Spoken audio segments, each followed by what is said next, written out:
Terceiro domingo da Quaresma, e Deus sempre nos coloca a palavra através da Eucaristia também, que nos une, e a partir daí esses sinais importantes para nós devem entrar na nossa vida, no nosso coração, para que tenhamos esta conversão que deve ser diária, no dia a dia da nossa caminhada de fé.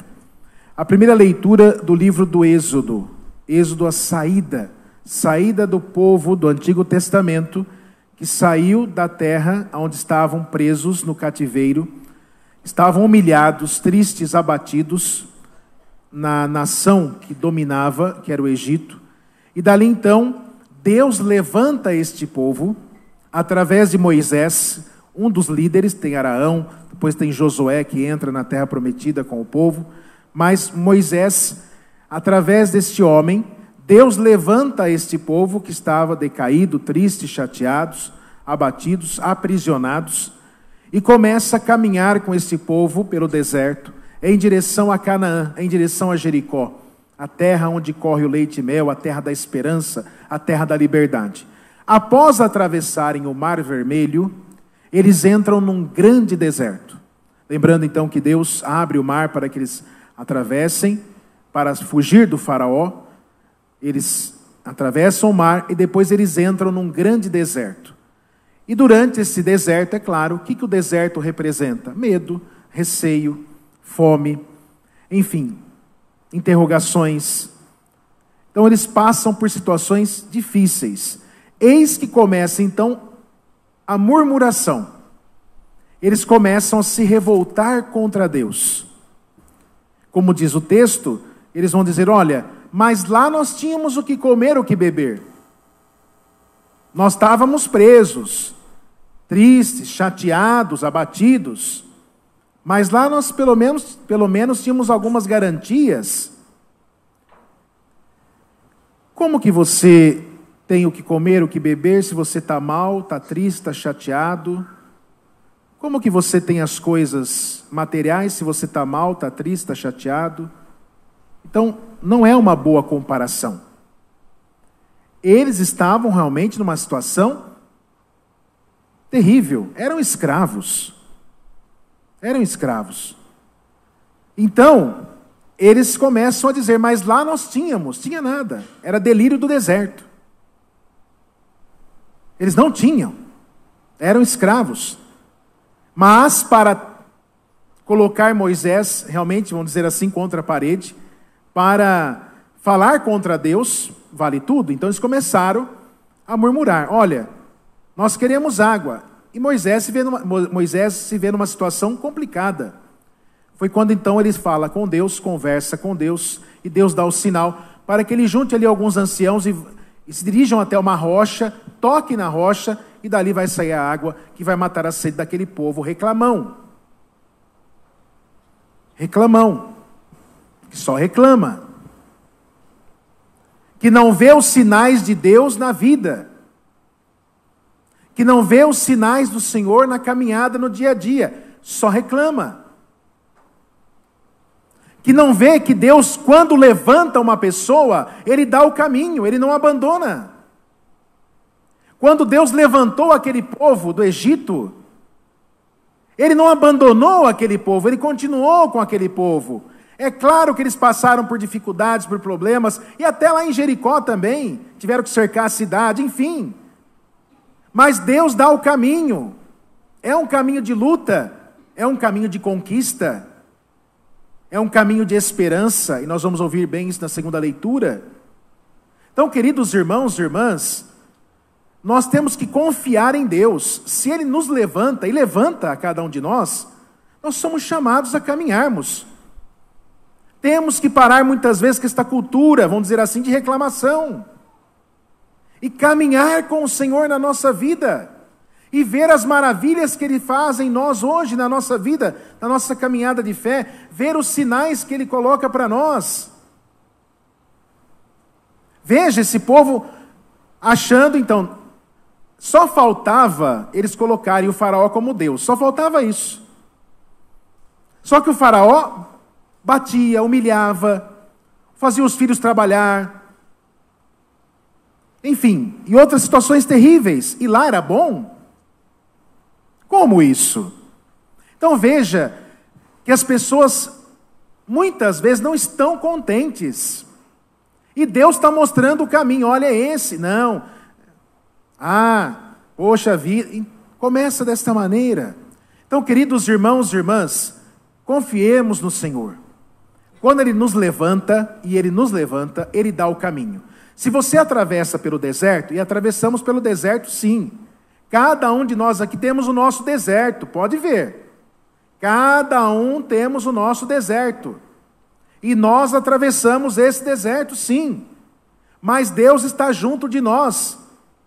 Ele é fonte de água viva, Evangelho de hoje, que nós proclamamos.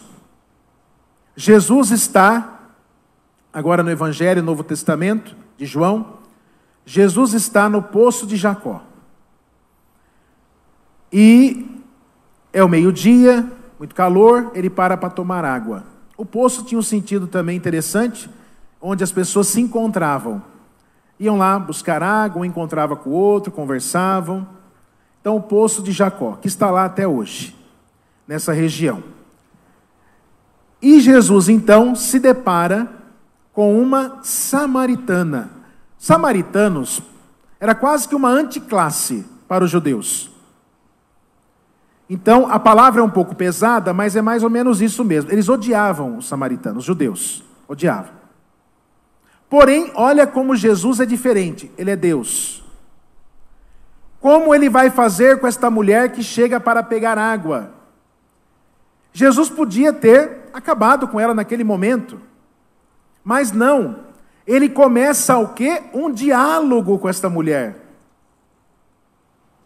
E quais são as suas primeiras palavras com esta mulher? Dai-me de beber. A partir daquele momento, esta mulher começa um processo de conversão, com o diálogo de Jesus com ela. Dai-me de beber. É assim que ele começou a conversa. É assim que ele conversa conosco. É assim que ele começa a conversar com cada um de nós. O diálogo é fundamental para continuarmos a nossa missão e entendermos o que Deus quer de cada um de nós. O diálogo é fundamental para que possamos também dialogar entre nós, conversarmos entre nós, vivermos a fraternidade entre nós. O diálogo é fundamental. E a partir daquele momento, esta mulher começa seu processo de conversão. Olha que interessante.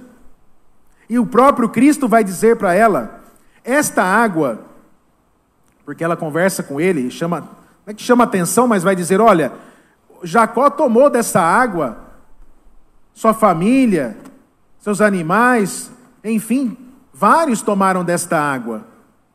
E Jesus vai dizer para ela, olha, você pode até tomar desta água, mas vai demorar muito e você vai ter sede novamente. A água que eu te ofereço é água viva. E você não mais terá sede. A sede espiritual. Queridos irmãos e irmãs, todos nós passamos por esse momento de sede espiritual. Quantas situações que nós precisamos desta água viva na nossa vida. Sede espiritual, problemas, dificuldades, barreiras, perdas. Quantas situações ficamos com sede, sedentos de Deus. E Deus traz, Ele fala para essa mulher, olha, a água que eu estou dando agora para você, você não vai ter mais sede não. Essa do poço de Jacó, sim. Mas a que eu te dou, não. Então veja que naquele momento, a conversão desta mulher, o acreditar em Deus, o acreditar em Jesus, que Ele realmente traz para nós esta água. O mundo pode oferecer outras águas, turvas, águas não tão boas, que parecem ser cristalinas, mas não são, tem que tomar cuidado. Somente Deus, espiritualmente falando, nos traz esta água viva, que alimenta. E esta água, queridos irmãos e irmãs, nos lembra o quê? O nosso batismo, que nós fomos batizados, de criança ou de adulto, fomos batizados com a água, do coração de Jesus verteu o quê? Sangue e água, humanidade e divindade. Esta aliança com Deus que permanece, é constante na nossa vida. Ali na cruz, com o coração transpassado pela lança, verteu sangue e água. Naquele momento, ocorreu esta aliança conosco, esse casamento, que não termina jamais e nunca vai terminar. É para sempre esse amor de Deus em nós, e nós vivenciando esse Deus na nossa vida. É um amor de cruz, é um amor para sempre, que não termina, de compromisso com Deus. Então busquemos, queridos irmãos e irmãs, esta água viva na nossa vida, que alimenta a nossa esperança. Esperança, esta palavra aparece então na segunda leitura, carta de São Paulo aos Romanos. Diz assim São Paulo: justificados pela fé, estamos em paz com Deus. Então a nossa fé que nos leva à paz.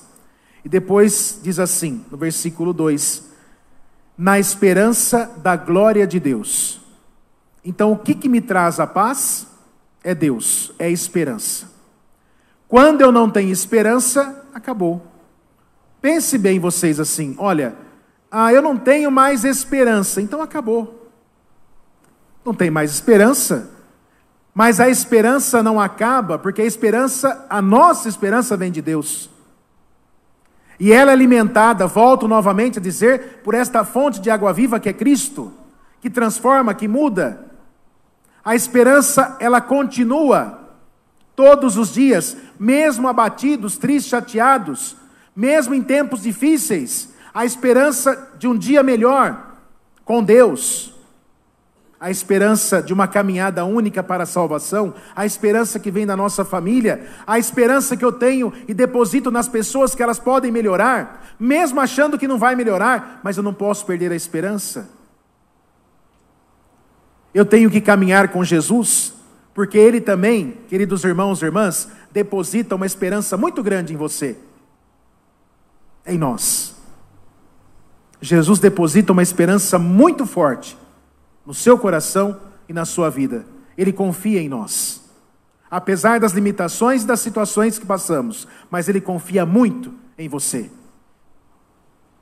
Ele confia na nossa comunidade, na nossa caminhada. E aí assim, queridos irmãos e irmãs, nós vamos vivenciando este Deus, esta esperança, este amor que deve continuar sempre na nossa fé. A nossa fé deve ser alimentada por esta Eucaristia, que é água viva, pela palavra, que é água viva, e a caridade, a compaixão, a misericórdia que nos acompanha nesta caminhada. Amém?